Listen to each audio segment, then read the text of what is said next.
Never walk into a forest at night without a flashlight, not because of the darkness, but because of what's waiting for you in the shadows. A group of friends didn't believe the rumors. The old stories about the lamplighters were just that, stories. Or at least that's what they thought until one late-night dare changed everything. What started as a harmless trip into the woods turned into the kind of nightmare you only read about, and they barely made it out alive to tell the story. It all started with a dare. Dylan, the bold one, and Zoe, who hated looking scared, were sitting in their favorite diner with Maya and Lucas. The others had left, but Dylan wasn't ready to call it a night. "Let's check out Blackwood Forest," Dylan said, grinning. "You know, where they say the cult meets." Zoe rolled her eyes. "You mean where teenagers go to make TikToks? No thanks." But Dylan wouldn't let it go. "Come on, guys. What's the worst that could happen? It'll be a story to tell." And that's how they found themselves at the edge of the forest, armed with nothing but their phones and a weak flashlight. The woods were colder than they expected, even for autumn. The air had a strange weight to it, as if the forest didn't want them there. "This place is creepy," Lucas muttered, glancing around. The trees were tall and twisted, their branches reaching out like skeletal fingers. "Don't chicken out now," Dylan teased, though his voice wavered slightly. They walked deeper, their shoes crunching on the leaves. Maya tried to lighten the mood. "So, what do these lamplighters even do? Sing songs? Hold candles?" Dylan shrugged. "Supposedly, they summon demons, or, do weird stuff. Nobody knows for sure." "Great," Zoe said sarcastically. "Can't wait to meet them." Suddenly, Dylan stopped. "Did you hear that?" The group froze.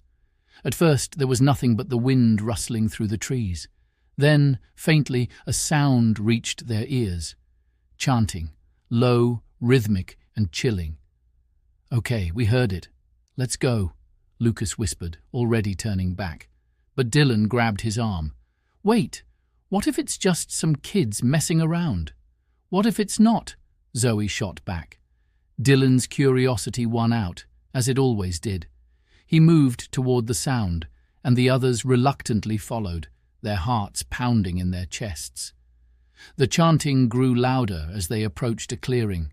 Dylan motioned for them to stay quiet. They hid behind a large tree, peeking out at the scene before them. In the center of the clearing was a circle of people, their faces hidden by dark hoods. In the middle of the circle stood a tall figure holding a lantern that glowed with an eerie, unnatural light. The flame inside wasn't orange. It was deep red, almost blood-like. "Oh my God," Maya whispered. "What are they doing?" Dylan didn't answer. His eyes were fixed on the ground where a symbol had been carved into the dirt. It looked ancient, almost alive, pulsing faintly in the lantern's glow. Then the chanting stopped. The silence was deafening. "They know we're here," Lucas whispered, his voice trembling. "We need to leave. Now." Dylan shook his head.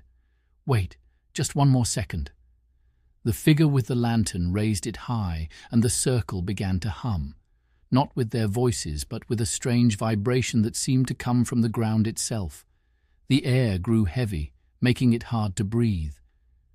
And then it happened. The ground inside the circle split open, and a dark, swirling mist began to rise. From within the mist came a sound that made every hair on their bodies stand up, a deep, guttural growl. "Dylan," Zoe said, panic taking over. "We're leaving, now." Before they could move, one of the hooded figures turned toward them. They didn't have a face, just darkness where it should have been. The figure raised a hand and pointed directly at them. Their hearts stopped.